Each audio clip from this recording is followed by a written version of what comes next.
नमस्कार। आपका अखबार के इस अंक में आपका स्वागत है। मैं हूं प्रदीप सिंह। हार से ज़्यादा जो सताता है, जो दुख देता है, तकलीफ़ देता है, वो हार का डर है। हारने के बाद तो आप फिर उसको, सच्चाई को, वास्तविकता को स्वीकार कर लेते हैं, लेकिन जब तक हार नहीं होती है और आपके मन में हार का डर बैठा होता है, तब तक लगातार आप एक यंत्रणा के दौर से गुजर रहे होते हैं। देश के सबसे बड़े विपक्षी दल के सबसे बड़े नेता राहुल गांधी का यही हाल है।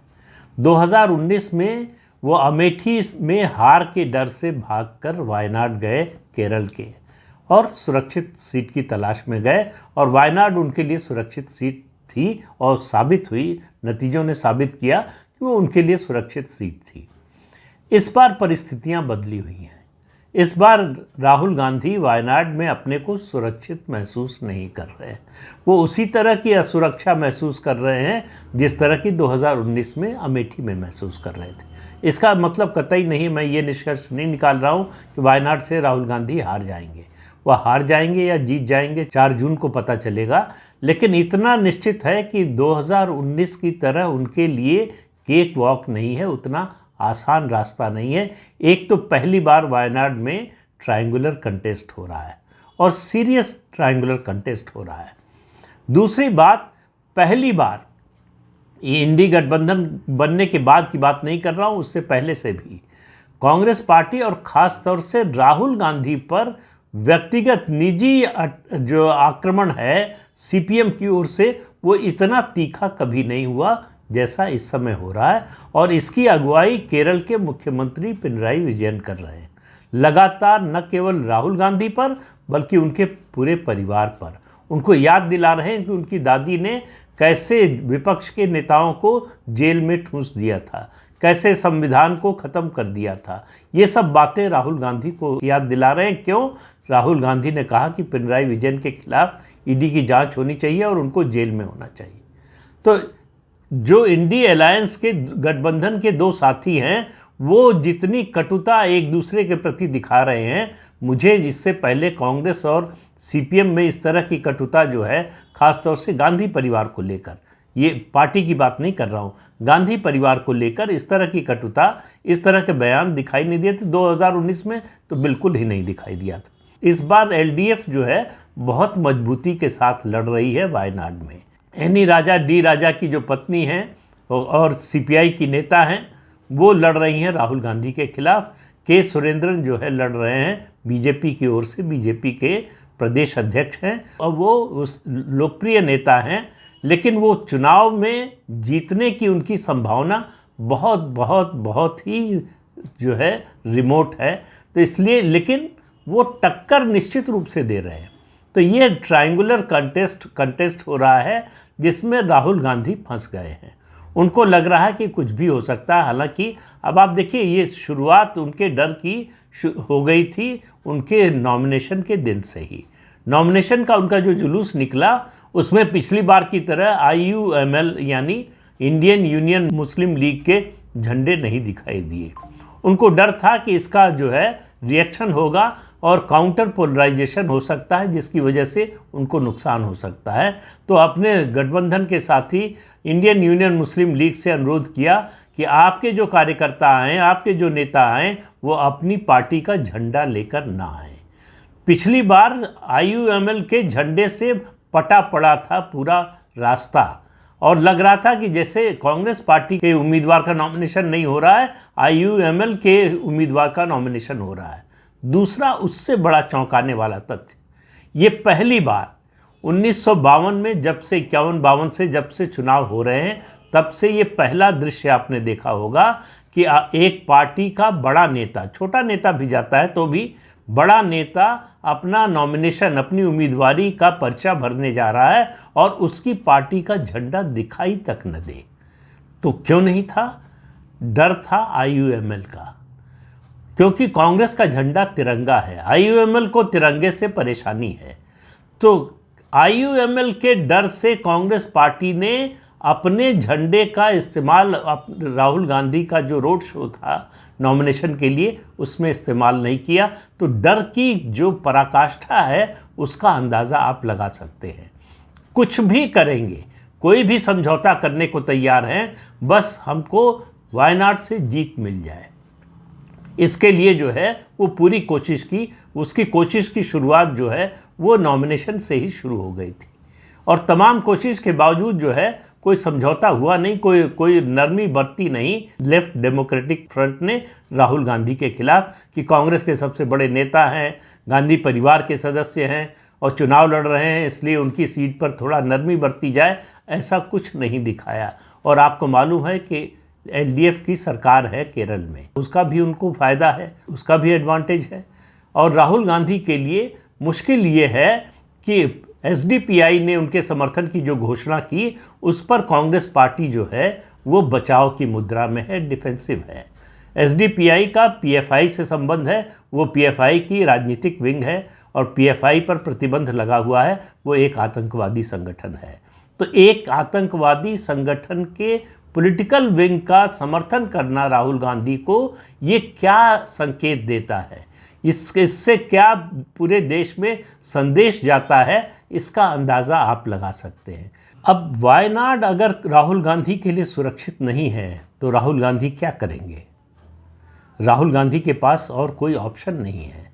वो तेलंगाना जहां उनकी सरकार है वहां अपने को सुरक्षित महसूस नहीं करते, कर्नाटक जहां उनकी राज्य सरकार है वहां सुरक्षित महसूस नहीं करते, और उसके अलावा हिमाचल प्रदेश जहां उनकी सरकार है वहां सुरक्षित महसूस नहीं करते, और जहां सरकारें नहीं हैं वहां तो उनको खतरा है ही। सीपीएम यही मुद्दा उठा रही है कि आप जो है बोल रहे हैं, लड़ाई बता रहे हैं कि ये बीजेपी के खिलाफ, सांप्रदायिक शक्तियों के खिलाफ है, और लड़ने के लिए आप हमारे खिलाफ आ गए, यानी एलडीएफ के खिलाफ आ गए। आप में हिम्मत नहीं है बीजेपी के खिलाफ चुनाव लड़ने की, तो आप नॉर्थ इंडिया से, उत्तर भारत से क्यों नहीं लड़े? और कहा कि क्यों नहीं कर्नाटक से लड़ गए, क्यों नहीं तेलंगाना से लड़ गए? ये सवाल ऐसे हैं जिनका जवाब कांग्रेस पार्टी और राहुल गांधी के पास नहीं है।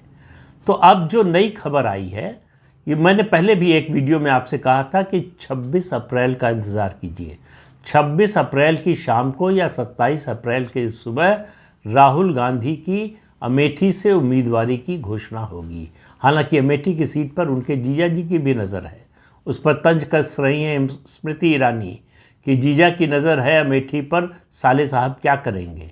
लेकिन ये जो है तंज और उसकी जो है जवाब और सवाल का सिलसिला तो चुनाव तक चलता रहेगा। लेकिन इतना तय है कि राहुल गांधी अपने को वायनाड में सुरक्षित महसूस नहीं कर रहे हैं, ठीक उसी तरह से जैसे 2019 में वो अपने को अमेठी में सुरक्षित महसूस नहीं कर रहे थे, तो अमेठी से जाकर उन्होंने वायनाड से भी पर्चा भरा और वायनाड से जीतकर लोकसभा में पहुंचे थे। लेकिन उनका जो रवैया अमेठी को लेकर था वही वायनाड को लेकर रहा। लोकसभा में अमेठी को लेकर उन्होंने सवाल 15 साल में कभी उठाए नहीं, अमेठी के विकास के लिए कोई बड़ा काम किया नहीं, अमेठी के लोगों से उस तरह उनका संपर्क रहा नहीं, कभी कभार चले जाते थे वीआईपी की तरह, और उनको उम्मीद थी कि वो आएंगे, पर्चा भरेंगे और चुनाव जीतकर चले जाएंगे। वो समय गांधी परिवार का चला गया कि जब किसी चुनाव क्षेत्र में जाएंगे, वहाँ से नॉमिनेशन दाखिल करेंगे और उसके बाद आकर चुनाव की जीत का सर्टिफिकेट लेकर चले जाएंगे। ये बात 2019 में राहुल गांधी को अच्छी तरह से समझ में आ जानी चाहिए। अगर उनको ये बात समझ में आई होती तो वो वायनाड में अपनी कॉन्स्टिट्यूंसी पर ज़्यादा ध्यान देते, लेकिन वायनाड में भी उन्होंने अपनी कॉन्स्टिट्यूंसी पर ध्यान नहीं दिया, ये मानकर कि वहाँ तो कोई कंटेस्ट ही नहीं है, हमारे लिए केक वॉक है और हम आसानी से जीत जाएंगे, इसलिए ज़्यादा कुछ करने की ज़रूरत नहीं है। लेकिन परिस्थितियाँ 2024 आते आते बदल गई। वायनाड में ट्रायंगुलर कंटेस्ट हो गया और लेफ्ट डेमोक्रेटिक फ्रंट ने इस चुनाव को अपनी प्रतिष्ठा का चुनाव बना लिया है। राहुल गांधी को और कांग्रेस को हराने के लिए पूरी तरह से कमर कस ली है। सीपीआई और सीपीएम दोनों जो है मिलकर इस चुनाव में राहुल गांधी को हराना चाहते हैं। उनको नाराज़गी इस बात की है कि बीजेपी को छोड़कर राहुल गांधी उनके खिलाफ लड़ने के लिए आए जो गठबंधन के साथी दल है, तो उसका खामियाजा जो है वो राहुल गांधी को भुगतना पड़ सकता है। अब अमेठी से एक नई खबर आई है, जैसा मैंने बताया कि 26 या 27 की सुबह घोषणा हो सकती है। अमेठी में राहुल गांधी के घर की साफ सफाई हो रही। इशारा बिल्कुल साफ है कि राहुल गांधी फिर वायनाड से भागकर, जैसे 19 में अमेठी से भागकर वायनाड गए थे, वायनाड से भागकर अमेठी आ रहे हैं। अमेठी में नॉमिनेशन की आखिरी तारीख जो है वो 3 मई है, तो इसलिए उनके पास समय है और 20 मई को वहाँ मतदान होना है। और उनकी प्रतिद्वंदी जो स्मृति ईरानी हैं, उनके नाम की घोषणा बीजेपी ने अपनी पहली लिस्ट में कर दी थी, तो वो अपना चुनाव प्रचार जो है वो बहुत तेज़ी से कर रही हैं, लगातार कर रही हैं। लेकिन उसके अलावा भी अमेठी को लेकर कई राजनीतिक समीकरण हैं। सवाल ये है कि अमेठी से अगर राहुल गांधी लड़ते हैं, जो कि मेरा मानना है कि लड़ेंगे, तो सपा और बसपा का रुख क्या होगा। समाजवादी पार्टी से समझौता है कांग्रेस पार्टी का, तो अखिलेश यादव को मदद करना चाहिए, अखिलेश यादव को मदद करना चाहिए और राहुल गांधी के लिए कैंपेन करना चाहिए। क्या वो कैंपेन करेंगे? क्या उनके कार्यकर्ता उस तरह से लगेंगे? क्या सपा का वोट ट्रांसफ़र होगा कांग्रेस पार्टी को? ये एक बड़ा मुद्दा है। वो उसी तरह का मुद्दा है बहुजन समाज पार्टी को लेकर। बहुजन समाज पार्टी को लेकर भी ये मुद्दा है कि क्या बहुजन समाज पार्टी चाहेगी कि बीजेपी अमेठी का चुनाव हारे और राहुल गांधी जीत जाए। सपा और बसपा का इसमें मुझे लक्ष्य एक ही दिखाई देता है कि किसी भी हालत में कांग्रेस का उत्तर प्रदेश में रिवाइवल नहीं होना चाहिए। अगर कांग्रेस का रिवाइवल होता है तो ये बीजेपी के लिए खतरे की घंटी नहीं है, ये खतरे की घंटी है सपा और बसपा के लिए। क्योंकि अगर कांग्रेस का रिवाइवल होता है तो इसका मतलब है मुस्लिम वोटों का बंटवारा, तो सबसे ज़्यादा नुकसान अगर किसी को होगा तो वो समाजवादी पार्टी को। तो समाजवादी पार्टी और अखिलेश यादव बिल्कुल नहीं चाहेंगे कि उत्तर प्रदेश में कांग्रेस पार्टी का रिवाइवल हो, और राहुल गांधी अगर अमेठी से जीत जाते हैं तो इसकी कोशिश कांग्रेस पार्टी की ओर से फिर शुरू हो जाएगी। लेकिन जिस तरह से विधानसभा का चुनाव उसमें सफाया हो गया कांग्रेस पार्टी का, अगर लोकसभा में भी सफाया हो जाता है तो कांग्रेस के रिवाइवल की संभावना भी खत्म हो जाएगी। और ये स्थिति जो है सपा और बसपा दोनों को सूट करती है। बीजेपी को उससे कोई परेशानी नहीं है और सपा और बसपा को बीजेपी से लड़ने में परेशानी नहीं है। उनको मालूम है कि बीजेपी से हमारी लड़ाई होगी तो हमारे लिए कांग्रेस की तुलना में लड़ाई ज़्यादा आसान होगी, हमको पोलराइज करने का ज़्यादा बड़ा मौका मिलेगा। ख़ास तौर से दोनों पार्टियों में, सपा और बसपा में, लड़ाई है कि मुस्लिम वोट आखिरकार किसकी तरफ जाएगा। केवल इस चुनाव की बात नहीं कर रहा हूँ, दोनों की नज़र 2027 के विधानसभा चुनाव पर है। बसपा भी अपना वोट बढ़ा रही, वोट शेयर बढ़ा रही है, सपा भी बढ़ा रही है। बसपा अपना वोट शेयर बढ़ा रही है लोगों के सामने ये तस्वीर प्रस्तुत करने के लिए कि बीजेपी से हम लड़ सकते हैं, हमारे पास जो कोर वोट है वो सपा से ज़्यादा है और सपा जो है बीजेपी से लड़ नहीं सकती, इसलिए हमारे साथ आइए। ख़ास तौर से मुसलमानों को ये संदेश देने की कोशिश होगी। तो सपा और बसपा में असल में नंबर 2 की लड़ाई चल रही है। उनको इस लोकसभा चुनाव में मालूम है कि कुछ ज़्यादा हासिल नहीं होने वाला है। इन दो पार्टों के बीच में, सपा और बसपा के दो पार्टों के बीच में पिस रही है कांग्रेस और राहुल गांधी। तो राहुल गांधी का अमेठी से चुनाव लड़ना लगभग तय है। जब तक घोषणा नहीं होती तब तक नहीं कहना चाहिए कि तय है, लेकिन मेरा मानना है कि राहुल गांधी अमेठी से चुनाव ज़रूर लड़ेंगे। क्योंकि अगर राहुल गांधी अमेठी से चुनाव नहीं लड़ते हैं तो उसका बहुत डीमोरलाइजिंग इफेक्ट पूरी कांग्रेस पार्टी पर देश भर में होगा। केवल अमेठी की बात नहीं है, केवल उत्तर प्रदेश की बात नहीं है। तो क्या कांग्रेस पार्टी ऐसा चाहेगी? और वायनाड में जिस तरह का खतरा लग रहा है राहुल गांधी को, उसको देखते हुए उनको लगता है कि अमेठी शायद अब आज की तारीख में वायनाड से ज़्यादा सुरक्षित हो। अगर राहुल गांधी अमेठी आते हैं तो स्मृति ईरानी के लिए चुनौती बढ़ जाएगी। फिर ये चुनाव जो है प्रधानमंत्री नरेंद्र मोदी और उत्तर प्रदेश के मुख्यमंत्री योगी आदित्यनाथ के कंधे पर आ जाएगा और उसमें रणनीति जो है चलेगी अमित शाह की, केंद्रीय गृह मंत्री अमित शाह की।